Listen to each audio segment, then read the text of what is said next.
Hi, Rick Mail here. I don't know if you're like me, immensely rich, talented, handsome. Isn't it a bore? Well, I found the answer. Zelda Link's Awakening from Nintendo.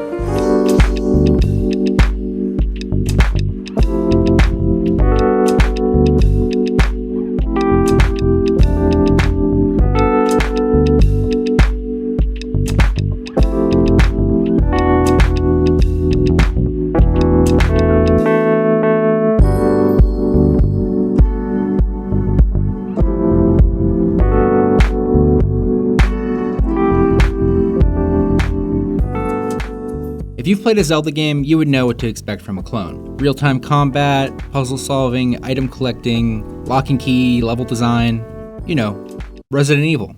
Ouch! But seriously, defining Zelda by its characteristics is a challenging thing to do, and it's more of a you know it when you see it sort of thing. In this video, I aim to shed some light on some titles that offer a similar adventure experience to Zelda games. While some of these games might not be hidden gems, I'm highlighting them in hopes that you might discover something that you would have otherwise missed here. But make sure you keep in mind that this is all nothing but subjective, as it always is. I'll be focusing on things that personally pique my interest, games that I believe that are worth my personal attention. So you won't be finding stuff like Golden Axe Warrior or Star Fox Adventures here, because that stuff just doesn't look like it's worth my time and doesn't interest me for one reason or another. So I'm not covering absolutely everything. I'm going to divide this video into 3 different sections: top-down Zelda, 3D Zelda, and the latest Zelda flavor, the stuff that's more like Breath of the Wild or Tears of the Kingdom, which is offering what Nintendo calls the open-air experience. But in each section, before actually diving into my actual recommendations, I'm going to briefly mention some games that are still on my personal backlog. I'd like to just present some additional options that you might find interesting if you're watching this video. Keep in mind that I can't fully endorse those without first-hand experience, but they could be worth exploring based on their reputation and unique takes on the Zelda-like formula. Alright, let's kick off the video with some top-down Zelda-likes first.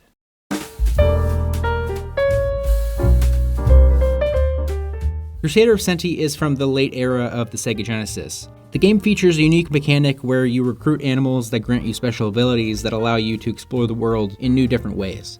I hear this game brought up in a lot of like classic games, hidden gems lists, so this one I really want to get to. Marvelous Another Treasure Island holds the distinction of being the first game directed by the talented current Zelda director, Eiji Onoma. This one was a Japan-only Super Famicom release because it was like right when the N64 was coming out was when this game came out. But luckily there's a fan translation that I've heard nothing but good things about. You control 3 different characters that have different abilities to solve puzzles. I think this one is more of a puzzly kind of game.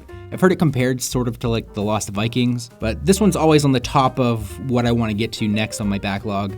It just keeps sliding around though, so hopefully I get to this one soon. I've heard the first Legacy of Kain game, Blood Omen Legacy of Kain, compared to Link to the Past. And A Link to the Past with a vampire sounds like an amazing pitch for me. I've always wanted to get to this series, and I always have this thing where I want to start from the beginning, and hopefully I can get around to this series sooner or later.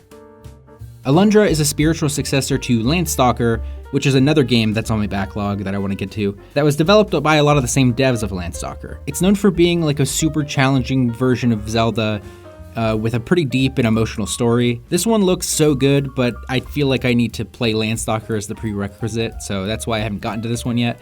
But this is definitely what I want to get to, but Landstalker's just in the way. The Swords of Ditto faced a really rocky release initially that was disliked because it had some time restriction mechanics and permadeath stuff that people really didn't like. But from what I saw, the developers listened to the feedback and put out a tuned up version, which is what the Mormo's Curse subtitle is here. Despite being a roguelike, which is a genre that I'm pretty tired of, the game's visuals are super appealing, and the option for co-op looks really neat. I've heard it compared to Breath of the Wild actually, praising its open structure with do what you want, do when you want, kind of complete freedom. So this one actually looks pretty cool to me. Alright, and then I just want to drop this one quickly here. Turnip Boy commits tax evasion. I mentioned in my 5 obscure games and one you know video. So if you want to hear a slightly more in-depth my thoughts on it, you can check that video out. But it's a charming game that's reminiscent to Link's Awakening, and I really think this one deserves to be on your radar too.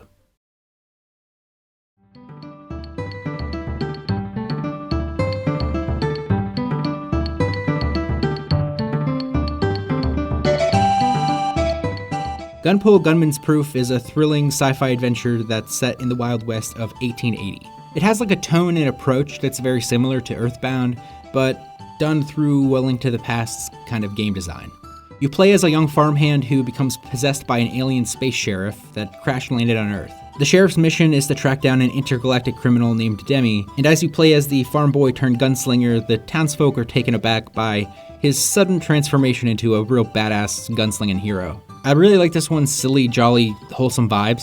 As for the gameplay, you'll find yourself using a really trusty duck mechanic to dodge enemy projectiles, acquiring temporary powerful gun power-ups, as well in classic Zelda fashion, unlocking permanent abilities that open up previously inaccessible paths, which really adds a lot of depth and exploration to the game. The charming cartoony sprites, the outstanding music, including the really delightful Home Village track, contribute to the game's really awesome vibes. However, a few of the enemy sprites might be a little racially problematic in, like a cultural kind of, Mr. Popo kind of way. Additionally, this is also a Super Famicom exclusive game that has a really good fan translation, so I think you shouldn't let that get in your way. I think the translation's totally worth it and up to snuff. Yeah, I easily highly recommend this one.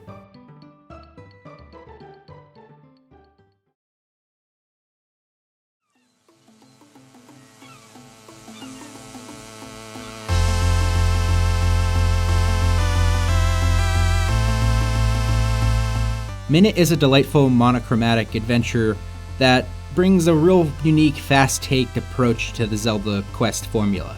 The whole game takes place within like 60-second time constraints. You use that time to complete tasks, but then after 60 seconds, you die. But the interesting thing is that those tasks that you completed, once you respawn, are still completed, and the items that you collect, you still have. So you can use all that stuff to progress more within the subsequent 60-second chunks. By exploring the game world, you'll also stumble upon more homes that reset your respawn point, so you can expand the area that you can cover within your 60-second time frames. The game is brimming with amusing characters, the soundtrack is an absolute gem, and I think it's remarkable how Minit manages to be cute despite its very minimalistic visual style. The developers here really make the most out of their very limited visual tools, crafting a charming and endearing experience with this one-bit aesthetic. I can't recommend Minit enough, especially for those who like games of this genre and prefer not to have their time wasted.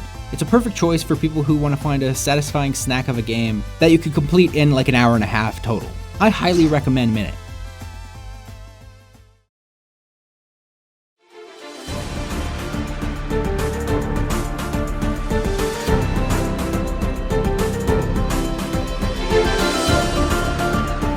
Death's Door is a fantastic Zelda-like game that thrives in the indie game era. While it draws a lot of inspiration in comparison to the Souls games, with its dodge roll and combat mechanics, Death's Door remains true to its Zelda roots, and it's a lot more of a Zelda game than the Souls game. You take on the role of a Reaper Crow who's on a mission to restore the natural order of death by hunting down those who have cheated their fated demise. The game world strikes a delicate balance between somberness and lightheartedness. It kind of felt like when like a loved one makes like a joke at somebody's expense at a funeral, like a somber yet touching kind of feeling. The gameplay here is very Zelda-like, where it has puzzles and dungeons, but the unique thing is that it has the combat take center stage. It really offers some really thrilling encounters once you get the strategic mastery of the combat mechanics down. The boss battles in particular steal the show. They all showcase really distinct designs, and they provide exhilarating fights that keep you on your toes. While the environments and visuals in Death's Door might not leave a lasting impression, they possess really intriguing concepts that unfortunately lack standout execution. It's not that they're bad, but they're just somewhat unremarkable and plain and flat in presentation. Now, I have to admit that I have a peculiar aversion to isometric camera angles. Although the difference between isometric and overhead views is pretty minimal, the isometric perspective tends to be a turnoff for me for some reason. However, I'm delighted that I overcame this little weird personal hurdle for Death's Door. Despite my initial hesitation because of the camera's perspective, I highly recommend this game. Death's Door successfully captures the essence of a Zelda-like adventure while incorporating elements from the Souls series, its combat mechanics, challenging bosses. I really found the whole thing to be a real enthralling experience. Though the visuals might not stand out, the game's engaging gameplay and immersive world are more than enough to compensate for any visual shortcomings. So don't be like me and let something dumb like the camera angle hold you back. Death's Door is definitely worth a shot. You won't be disappointed. And with that, that's going to be the last of the top-down Zelda-likes. Let's move on to the 3D ones now.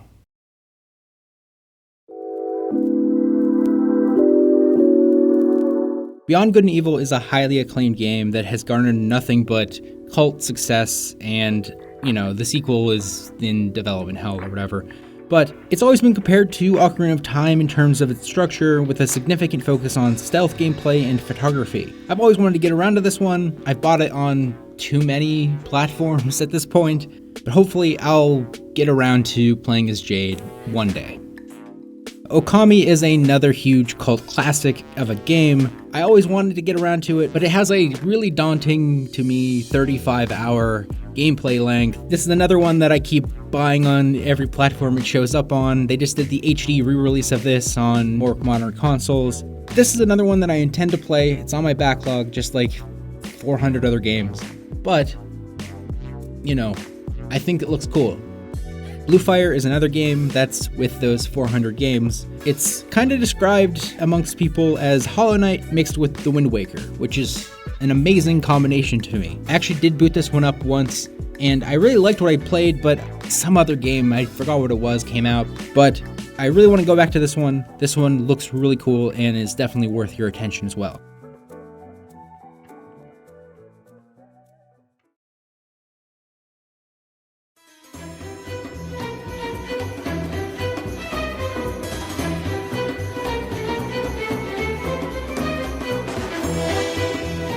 Sphinx and the Cursed Mummy is an absolute classic from my childhood. Prince Tutankhamun faces a curse brought on by the villainous Set, and Set's evil, wicked plan involves possessing Tut's body to claim the throne.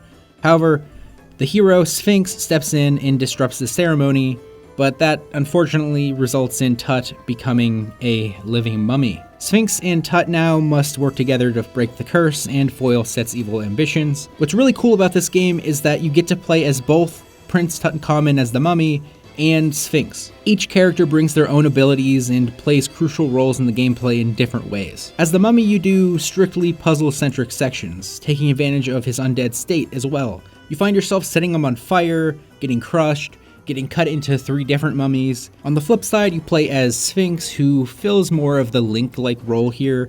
He has a sword for fighting enemies, while he also still does puzzles as well. As someone who adored the Brendan Fraser mummy movies as a kid, Sphinx and the Cursed Mummy was the absolute perfect thing for me at the time.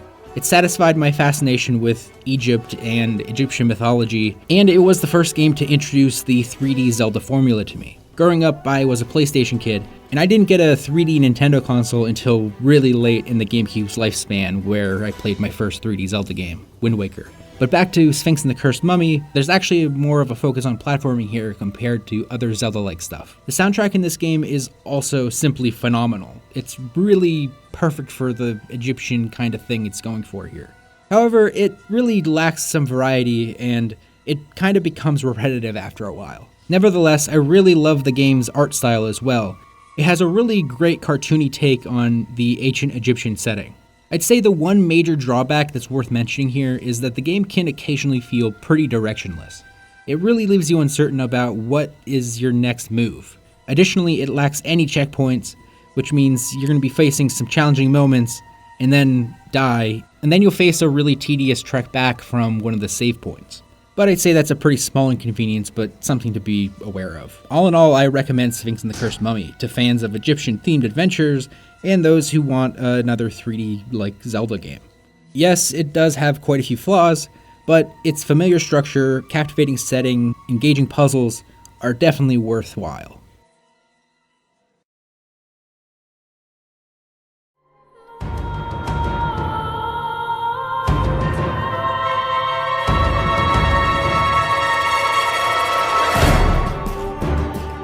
Darksiders is a character action game that beautifully blends elements of Zelda's structure into its gameplay. You assume the role of War, one of the legendary 4 horsemen of the apocalypse, and when a truce between heaven, hell, and humanity is shattered, war is summoned to unravel the chaotic events. It's a hack-and-slash adventure that you navigate through a hub world that leads to different dungeons. Within these dungeons is where the real Zelda comparison kicks in. You'll find yourself utilizing powers and abilities that you find in these dungeons to conquer puzzles and engage in some pretty intense combat. Now, I have to admit that the heavy metal heaven and hell vibe doesn't really resonate with me personally.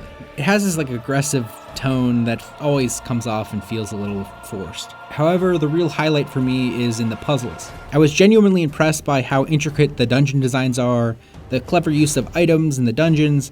It's truly top-notch game design here. While the operatic and orchestrated soundtrack is good, I couldn't help but feel that a rock or a metal soundtrack would have been a better fit for the game's overall atmosphere. The visual design is pretty similar to something like 40K with big, bulky, edgy style, and it doesn't really appeal to me personally. However, I can appreciate that it goes for a particular kind of thing, and I know a lot of people like it, even if it's not my personal cup of tea. In terms of combat, it leans more into the mashy style of a God of War game than the more nuanced approach to these character action games like Bayonetta or Devil May Cry. It lacks a lot of depth and complexity that you would find in those games, but it still offers an enjoyable experience. I haven't gotten around to playing Darksiders 2 or 3 yet. They're still on my backlog, but from what I've heard, they deviate from the Zelda influence present in this first game. So in conclusion, despite some of my personal reservations, I still recommend giving Darksiders a try. It might not align perfectly with my personal preferences, but it has some pretty good gameplay and really great puzzles, so that alone is pretty worthwhile. Alright, and now with that out of the way, it's time to move on to the final section of the video, the more open-air Zelda-inspired stuff.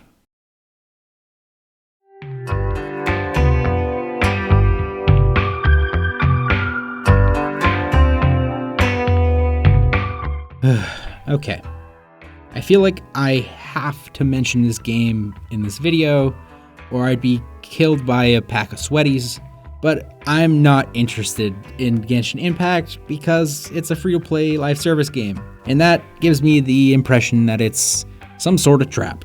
As someone who prefers games with definitive endings, I'm hesitant to get involved with another live service experience.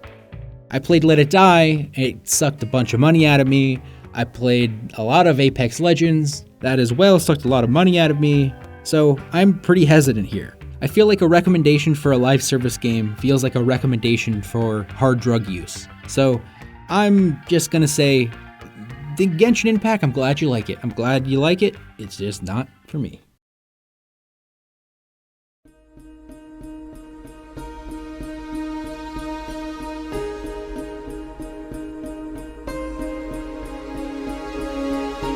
Immortals Phoenix Rising is a delightful blend of Greek mythology, modern Assassin's Creed gameplay, and elements of Breath of the Wild.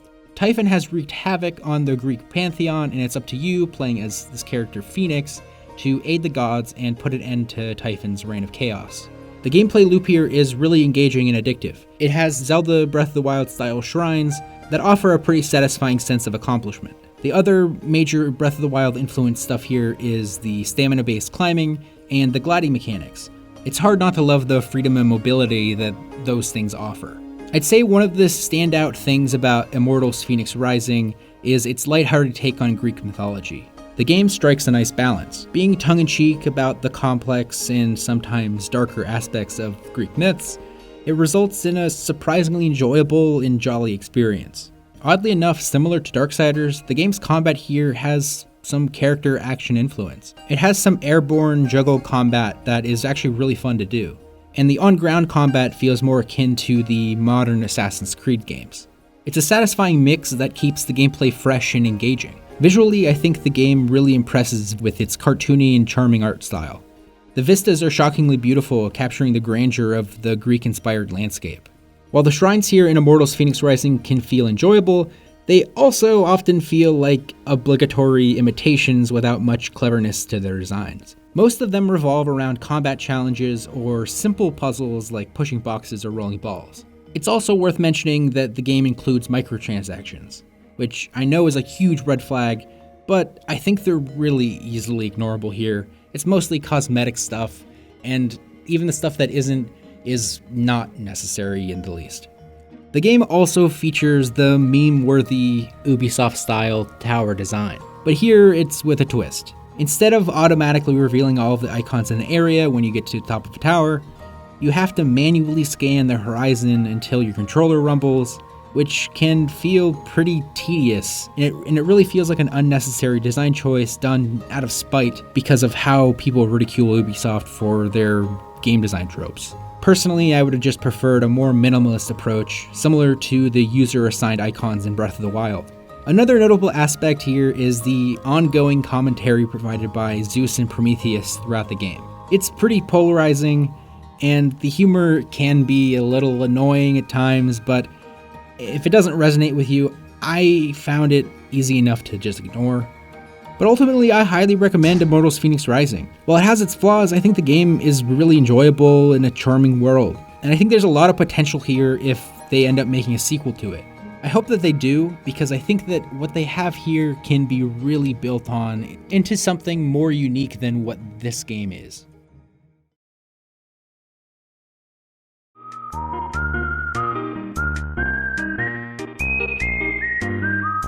The Zelda series is a treasure trove of great ideas, and it's always fascinating to see how developers take inspiration from it and create their own unique experiences. While it's rare to see a Zelda-like game surpass or even match Nintendo's level of quality, many of these attempts are still worth exploring in their own right.